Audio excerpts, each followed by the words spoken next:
Hi, my name is Jean and this is my channel Learn with Jean. Welcome to my video on 6 key takeaways from the Thinkific 2023 Digital Learning Trends Report.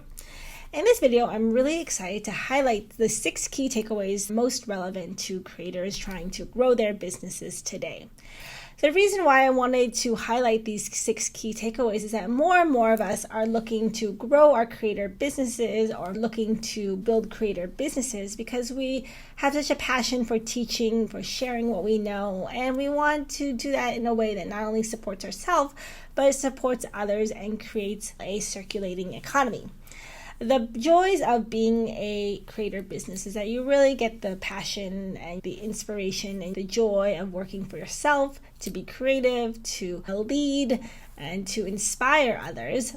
And the flip side of being a creator business is that it can be challenging. Business has a lot of moving parts. It's always different. It's not the same for each and every business. There may be systems and processes you can implement, but how each scales and reaches that revenue goal of 6 figures or more is variable. There is no one that applies to each business. But the most important thing is that growing your creator business will really allow you to not only support yourself, but support others and give others a chance to learn from you, to grow with you, and also be a part of your business and be part of a company or brand that really has a mission to train and or teach others in this specific area. So being a creator is so rewarding and so passionate because it's really an opportunity to serve. It's an opportunity to put yourself out there, take risks, which is, I'll tell you from experience, it's very uncomfortable, but there are lessons to be learned. And I think growth does not come without risks. Let's dive right into those 6 key takeaways. And the first key takeaway is always, if you want to grow your business, then you have to think about how you're selling, and not just selling one product, but thinking about order bumps and thinking about upsells. Order bumps and upsells are the biggest driver of revenue streams. So it's not just selling a one-time product, but selling a product and offering, going into my next key takeaway, a community as a product. So you can sell your course. Let's say I could sell a course on how to be an instructional designer in 6 weeks. And as part of that course, I can offer a community where I can offer a support. I can create a space for others who are learning to be instructional designers and or learning experience designers to share their tips, share their portfolio, help each other, and provide a space where people feel comfortable sharing and to also provide feedback to people. So engagement and support is also really important to any kind of community product sale. And having additional upsells is not only beneficial to you, but it's also beneficial to your students because they're continuing to learn, they're continuing to grow. And it's an opportunity for them to see how much more they can gain by learning from you. So it's not just a community as an upsell, but you might upsell like a PDF, you might upsell like a one-on-one coaching. There's so many different upsells, or you might upsell a series of meditation audios if that was your space. So there's lots of different ways to do upsells and order. If you think about, instead of just selling one product, you're allowing yourself to sell multiple products in one transaction. And it's really powerful because order bumps can be something as simple as a community. Like within Thinkific, you can set up a Thinkific community, you can add a PDF, you can add an audio or one-on-one coaching. There's just all different ways, and it's so easy to set up within Thinkific. I highly recommend looking into adding upsells and order bumps to your Thinkific sales. And the second thing goes into what I talked about earlier is community as a product.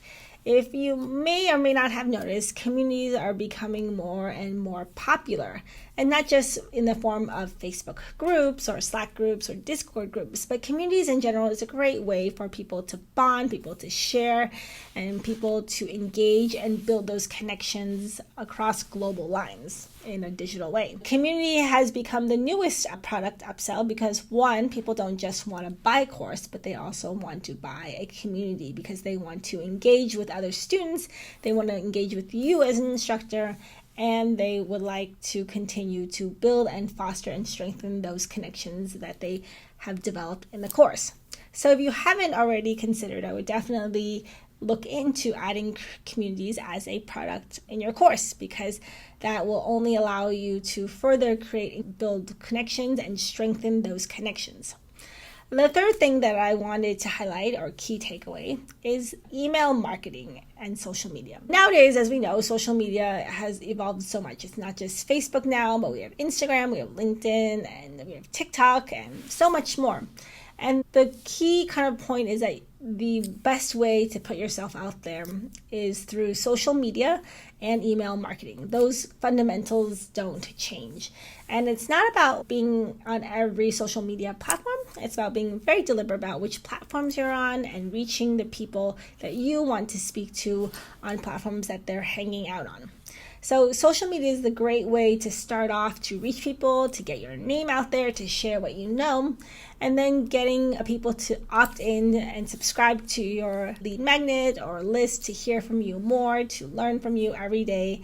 And that is where email marketing is really helpful, because social media, like a TikTok, gets banned and you have no way of connecting with your followers, and they have no way of following you. At least they can always email you. And so social media and email marketing is still very key in these kinds of times. Nowadays, you see there's a lot of people using Substack, which is something I wanted to share a little bit about, because that's also part of marketing, and some people have asked about Substack. And Substack is great for creators because it allows you to continue to create content and put some content behind a paywall and make some content free. So the great idea with Substack is it's a great way to generate a following through your free content, and then with some additional paid content, you can ask people to contribute.